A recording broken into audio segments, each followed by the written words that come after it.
सिंधुराज जयद्रथ के वध की प्रतिज्ञा कोई साधारण योद्धा के बस की नहीं थी, क्योंकि इसकी रक्षा करने में पराक्रमी द्रोण, कृपाचार्य, कर्ण, दुर्योधन और अश्वत्थामा जैसा योद्धा मौजूद था। लेकिन अपने समकालीन विश्व सर्वश्रेष्ठ धनुर्धर अर्जुन की बात हो तो यह लक्ष्य उसी तरह प्रतीत होता है जो सभी योद्धाओं ने द्रौपदी स्वयंवर में देखी थी। तो बिना समय बर्बाद किए चलते हैं पार्थ के निकट। हो काल भी चाहे स्वयं हो जाए उसके पक्ष में, फिर भी उसे मैं वध करूंगा प्राप्त सर कर लक्ष्य में। उस खल जयद्रथ को यदि रण मध्य जो मारूं न मैं शपथ कहता हूं कभी 100 शस्त्र फिर धारूं न मैं।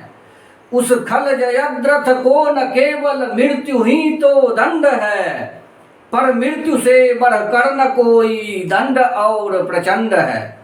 उसके लिए सिर्फ मृत्यु दंड नहीं है, लेकिन मृत्यु से बड़ा प्रचंड और कोई दंड नहीं होता है। इसलिए उस नीच को रण मध्य जो मारूं न मैं शपथ कहता हूं कभी 100 शस्त्र फिर धारूं न मैं।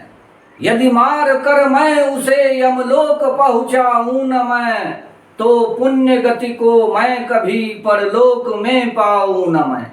उस समय उसकी दीप्ति ने वह दृश्य याद करा दिया, जो संग पानी उपेंद्र ने था रोष असुरों पर किया।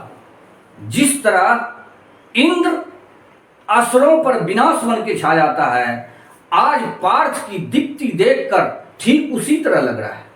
सुन पार्थ का प्रण रौद्र रस में वीर सब बहने लगे, कह साधु साधु प्रसन्न हो श्री कृष्ण फिर कहने लगे।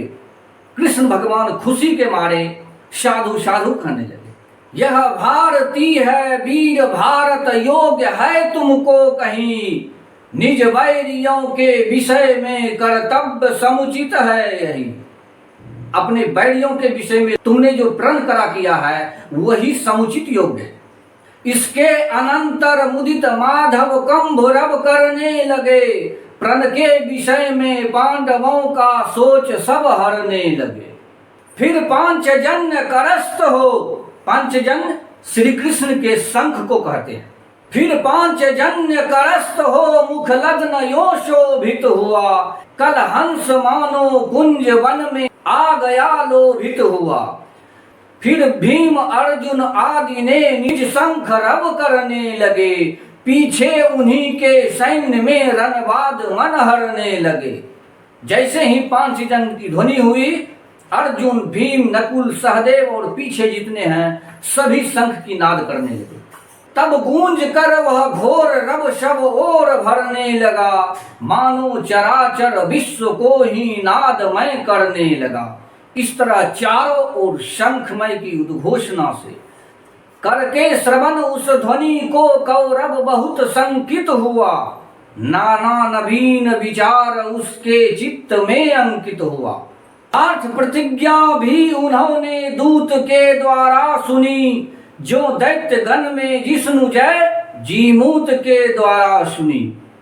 पार्थ के प्रतिज्ञा की घोषणा कौरव पक्ष ठीक उसी तरह सुना जिस तरह जिष्णु के जय घोष, जिष्णु इंद्र का नाम, विष्णु का जय घोष मेघ के गर्जन द्वारा किया जाता है।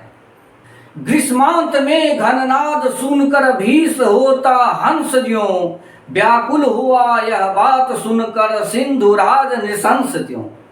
प्रत्यक्ष सा निज रूप उसको मृत्यु सा दिखने लगी, देवाग्नि सी बढ़ता हुआ वह निकटतर आने लगी।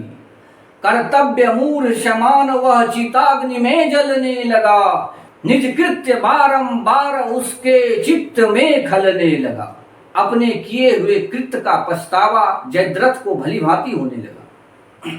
देखा न और पदार्थ कोई प्राण से प्यारा कहीं, है वस्तु अप्रिय अन्य जग में मृत्यु से बढ़कर नहीं।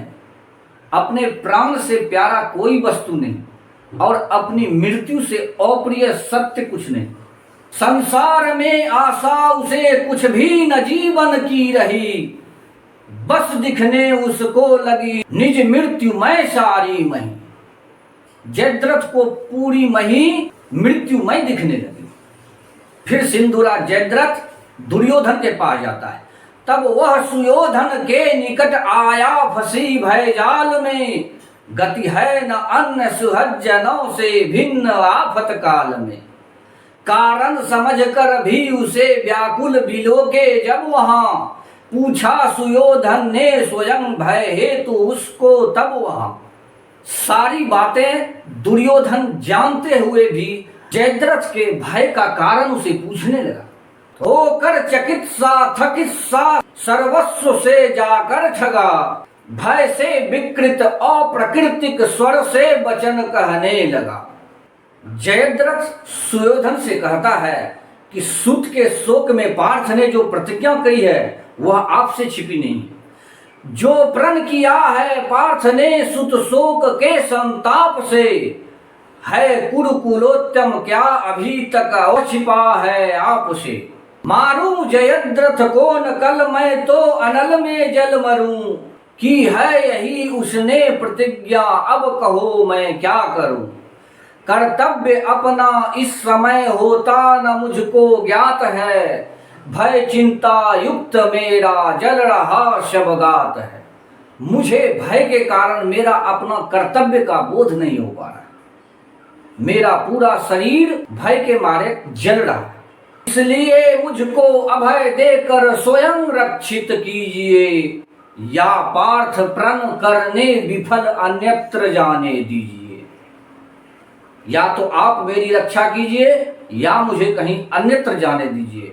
मैं सत्य कहता हूं नहीं है मृत्यु की शंका मुझे, सब दीप्त जीवन बूझते हैं है बुझेंगे है बुझे। पार्थ जैसे प्रकांड धनुर्धर की प्रतिज्ञा के कारण अब मुझे मृत्यु का निश्चित है, इसमें मुझे कोई शंका नहीं है। किंतु मुझको चित्त में चिंता प्रबल केवल यही, अब देख पाऊंगा तुम्हारी मैं न निष्कंटक मही। लेकिन मुझे बस एक ही चिंता है कि आपका निष्कंटक भूमि अब मैं नहीं देख पाऊंगा। इस भांति उसके सुन वचन कुरुराज बोला प्रेम से, हे वीर तुम निर्भय तथा निशंक सो क्षेम में। जब तक हमारे पक्ष में जन एक भी जीवन धरे, है कौन ऐसा जो तुम्हारा बाल भी बांका करे। यह प्रण हमारे भाग्य से ही है धनंजय ने किया, होगी सहज में ही हमारी अब सफल सारी क्रिया। या तो हमारा सौभाग्य है कि अर्जुन ने यह प्रतिज्ञा की, कर्णादि के रहते हुए क्या वह सफलता पाएगा, कल शाम तक जलकर अनल में स्वयं ही मर जाएगा। कर्ण के रहते हुए अर्जुन सफल हो सकता है, कल शाम तक खुद जलकर मर जाएगा। अर्जुन बिना जीवित होंगे धर्मराज कभी नहीं, तो यो स्वयं रिपु हमारे नष्ट सब होंगे सभी। कृपकर्ण द्रोणाचार्य से बलवान कोई है कहीं, रक्षा तुम्हारा विश्व में अन्यत्र संभव है नहीं। तुम्हारी रक्षा विश्व में कहीं संभव नहीं है। कृपाचार्य कर्ण द्रोणाचार्य जैसा योद्धा पूरे विश्व में नहीं। अन्यत्र जाने की अपेक्षा योग है रहना यहीं, रक्षित अगर अपने ही जन हो उचित रहना है यहीं। कहकर वचन कुरुराज ने यो जब उसे धीरज दिया, वो स्वस्थ उसने नृपति का बहुत अभिनंदन किया। कर्णादि भी ने दूर की बहुभांति उसकी यंत्रणा, करने लगे फिर अंत में सब युद्ध विषयक मंत्रणा।